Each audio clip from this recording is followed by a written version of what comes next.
Okay, so now we're gonna be threading the machine now. So we're gonna start with the top portion, and then we're gonna work ourselves down as we go along in the machine. Okay.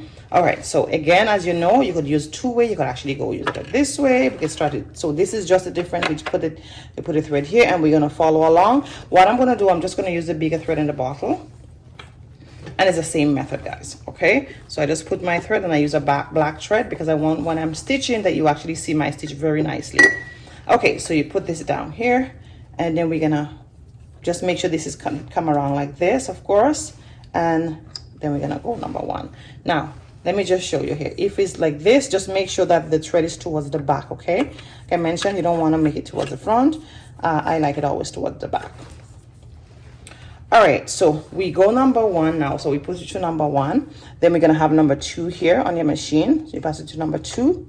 Then what we're gonna do, we're gonna go down this line here to number three. So I am gonna go ahead and let you see number three, how we're gonna go down. So now we come to number three. Then we go to number four. If you follow, see the arrow here, we follow the arrow number four. We go round number four, okay? And then we're gonna come up to number five here. Okay, but what we're gonna do here, we wanna make sure that we see that metal part here. Okay, so that metal part right here, we're gonna go up to number five, and then there is an arrow to number five that we're gonna actually go round. Okay, make sure the arrow is followed really, really nicely.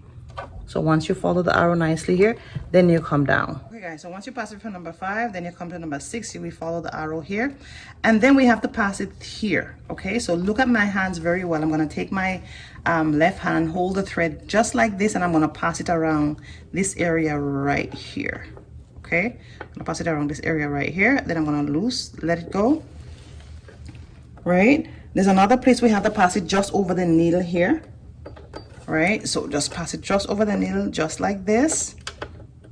Right, just over the needle here, and then we're gonna thread it front to back.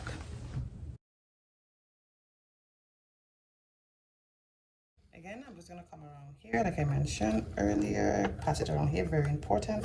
Then again, I'm gonna hold my hand again the same exact way, guys. Right, and I'm just gonna pass it around. And I pass it around here, see, I pass it around here. Then I just pull the thread through. Okay, and now I'm gonna make sure that my thread is sharpened. Just trim it out a little, and then I'm gonna turn here now, and we're gonna thread the needle front to back. Okay, so threading the needle sometimes it could be I would say if you cannot see, you could put on the light, but be careful because the light means power. You don't want to do anything rational. You want to make sure that the foot pedal is far away from you once you put the light on. Okay, all right, so now we're gonna thread the needle front to back. So I'm gonna just leave the press up down actually. So I just thread the needle.